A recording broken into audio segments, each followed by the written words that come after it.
बेंगलोर पे भाड़ा घर कैसे ढूंढते हैं और किन किन बातों का ध्यान रखना पड़ता है। अगर आप ऐसे ही एक घर ले लेंगे तो बाद में आपको पछताना भी पड़ सकता है। तो इसीलिए कोई भी घर भाड़ा पे लेने से पहले आपको कुछ बातों का ख्याल रखना पड़ेगा, क्योंकि बेंगलोर पे आपको 10 महीने का रेंट एडवांस में देना पड़ता है। मतलब उसको सिक्योरिटी मनी बोला जाता है। मतलब आपको 10 महीने का नहीं तो 11 महीने का जो रेंट होता है उसको आपको उस घर के मालिक को डिपॉजिट करना पड़ेगा, तभी आपको वो घर मिलेगा। कभी कभी ऐसा भी होता है वो पैसा मकान मालिक लौटाता नहीं है। मेरे एक दोस्त के साथ हो गया है। वो कोलकाता से आया था बेंगलोर पे रहने के लिए, लेकिन उसका जो डिपॉजिट मनी है वो भी रख लिया और उसके सामान को भी रख लिया और उसको खाली हाथ कोलकाता जाना पड़ा। लेकिन वो क्यों हुआ वो भी मैं आपको बताऊंगा।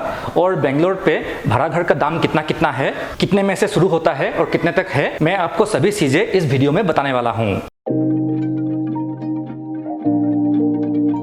ये वीडियो मैं बहुत दिनों से बनाने का सोच रहा था, लेकिन बना नहीं पाया और सोचते सोचते सालों गुजर गए। तो आज मैंने डिसीजन ले लिया है कि आज मुझे बनाना ही है। तो अगर आप बेंगलोर आने का सोच रहे हैं और बेंगलोर पे घर कैसे ढूंढते हैं आपको पता नहीं है, रेंट हाउस, तो इस वीडियो को आखिर तक ज़रूर देखें, क्योंकि मैं बेंगलोर पे 10 साल से हूँ और मुझे ठीक से पता है कि यहाँ पे रेंट हाउस कैसे ढूंढते हैं। मैं सिर्फ आपको बोलूँगा ही नहीं, मैं आपको लेके चलूँगा और दिखाऊँगा कि घर कैसे ढूंढते हैं। वैसे ऑनलाइन ढूंढने का तरीका तो है। अगर आप ऑनलाइन ढूंढेंगे तो वहाँ पे बहुत सारे ब्रोकर्स होते हैं और आपको 1 महीने का रेंट उन ब्रोकर को देना पड़ता है।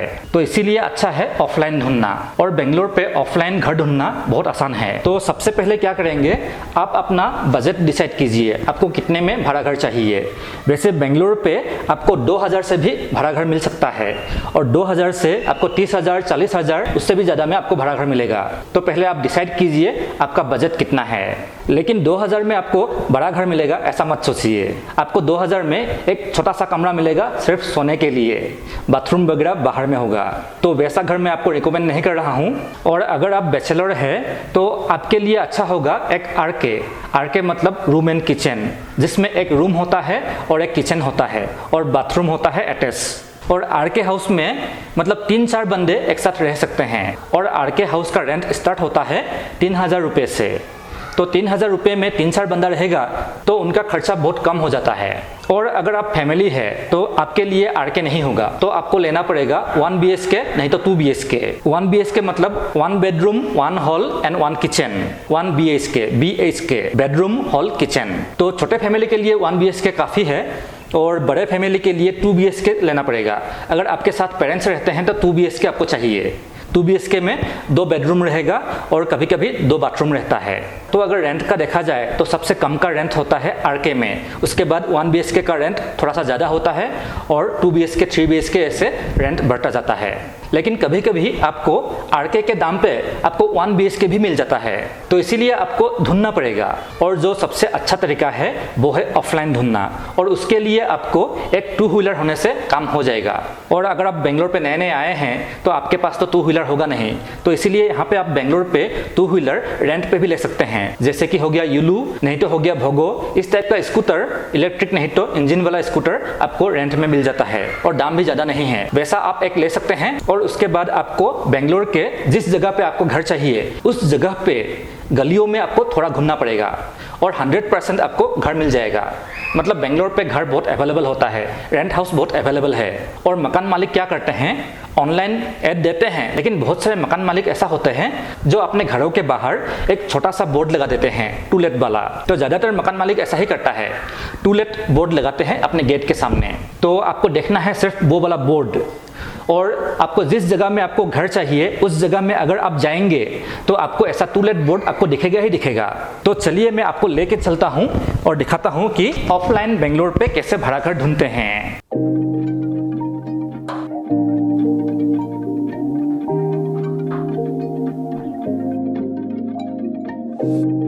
अमाउंट कितना है? 625। तो दोस्तों अभी मैं मोटो ब्लॉगिंग सेटअप में आ गया हूँ। तो अभी मैं जाऊँगा बाइक लेके और आपको दिखाऊंगा घर ढूंढ के। और मोटो ब्लॉगिंग के लिए मैंने यूज़ किया है ये SJCam 4000 वाईफाई। और ये जो हेलमेट है ये मेरा दादाजी का हेलमेट है, पुराना वाला हेलमेट है, लेकिन काम चल जाता है मोटो ब्लॉगिंग के लिए। तो अभी आप पीछे देख रहे हैं बहुत सारे घर हैं और इनमें से ज़्यादातर घरों में रेंट हाउस अवेलेबल है। लेकिन आपको सिर्फ उन गलियों में जाना पड़ेगा। तो चलिए चलते हैं। तेरी गलियां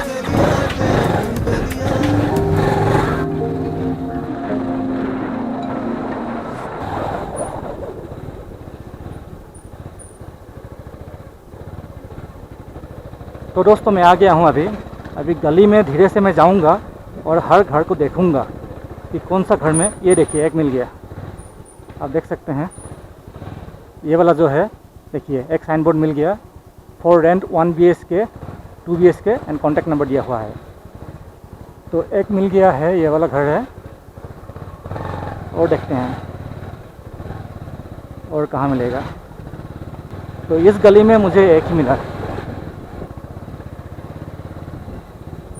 ये देखिए यहाँ पे लिखा है single room available, contact number दिया हुआ है। तो यहाँ पे RK मिलेगा आपको। तो चलते हैं, मतलब घूमना पड़ेगा थोड़ा सा, धीरे धीरे आपको मिल जाएगा। तो अभी दूसरे गली में जाएंगे।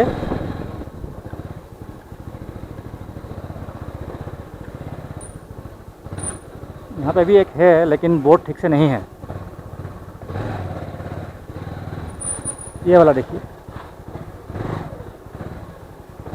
यहाँ पे है, पूरा अवेलेबल है। और देखते हैं कहाँ पे है। यहाँ पे रास्ता बंद कर दिया है। बेंगलोर पे क्या होता है ना, ऐसा जब कोई घर लेते हैं तो रास्ते में ऐसे पेंडल लगा के पार्टी देते हैं। तो किसी ने घर खरीदा है तो रास्ता बंद हो गया। तो आपने देखा बेंगलोर में भाड़ा घर ढूंढना कितना आसान है। तो यहाँ पे एक घर है, नहीं ये सेल हो रहा है। तो और कहाँ मिलेगा देखते हैं। सामने मुझे दिख रहा है, आप सामने देख सकते हैं, वहाँ पे एक है घर। चलिए और देखते हैं। यहाँ पे देखिए, वहाँ पे 2 let 1 BHK फॉर रेंट, इतना बड़ा है।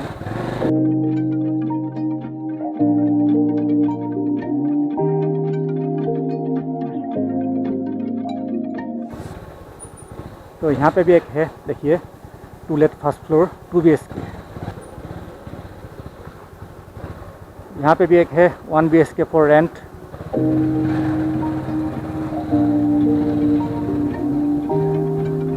ये देखिए 2 let यहाँ पे भी। और उसके बाद यहाँ पे भी 1 BHK फॉर रेंट। तो यहाँ पे देखिए और एक घर है 1 BHK। तो ऐसे ही ढूंढा जाता है बेंगलोर पे रेंट हाउस। तो थोड़ा देर पहले मैंने जितने भी घर दिखाए, उनके घरों के सामने जो बोर्ड लगे थे 2 let वाला, तो उन बोर्ड्स में उनके कॉन्टैक्ट नंबर्स भी है। आप उनसे फ़ोन करके बात कर सकते हैं, नहीं तो डायरेक्टली आप उन घरों में जा सकते हैं और घर को देख सकते हैं, और अच्छा लगा तो आप बुक कर सकते हैं। लेकिन जल्दबाजी में बुक मत कीजिए, क्योंकि जो रेंट अमाउंट वो लोग बोलेंगे वो नेगोशिएबल होते हैं, आप उसको कम कर सकते हैं। साथ ही बेंगलोर पे, जैसा कि मैंने बोला था, 11 मंथ्स का सिक्योरिटी डिपॉजिट देना पड़ता है। मतलब 11 महीने का जितना रेंट होता है वो पहले ही आपको डिपॉजिट करना पड़ेगा। तो अगर घर का भाड़ा है 10,000 तो आपको सिक्योरिटी डिपॉजिट देना पड़ेगा 1 लाख, और जो रेंट होगा वो तो हर महीने देना ही पड़ेगा। और ये जो सिक्योरिटी मनी है वो भी नेगोशिएबल है। तो एक बार रेंट अमाउंट और सिक्योरिटी डिपॉजिट फिक्स हो गया तो उसके बाद एग्रीमेंट बनेगा ऐसा वाला। ये मेरा एग्रीमेंट है पुराना वाला।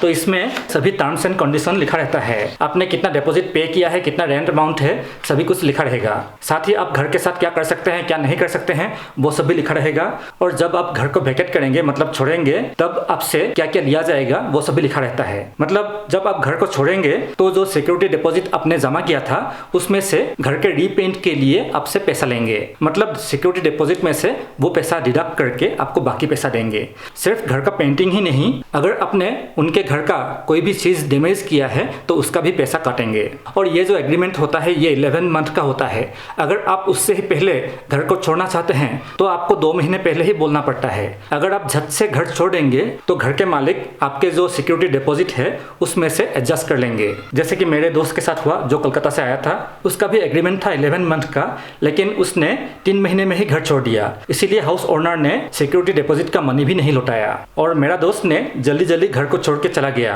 और उसने यहाँ पे जो भी चीजें खरीदे थे वो मालिक के घर में ही रह गया। तो ऐसे एग्रीमेंट के बीच में घर को छोड़ना थोड़ा सा नुकसानदायक होता है। और एक बात, अगर आपका कार है तो आपको पार्किंग देखना पड़ेगा कि आप जिस घर में भाड़ा ले रहे हैं उस घर में पार्किंग का फैसिलिटी है कि नहीं तो आपको रोड में रखना पड़ेगा, और रोड में रखने से बहुत प्रॉब्लम होता है। तो गेट में 2 let का बोर्ड देख के आप उस घर को देखने के लिए जाएंगे और आपको घर पसंद आ गया, लेकिन इसका मतलब ये नहीं है कि उस घर का मालिक अच्छा होगा।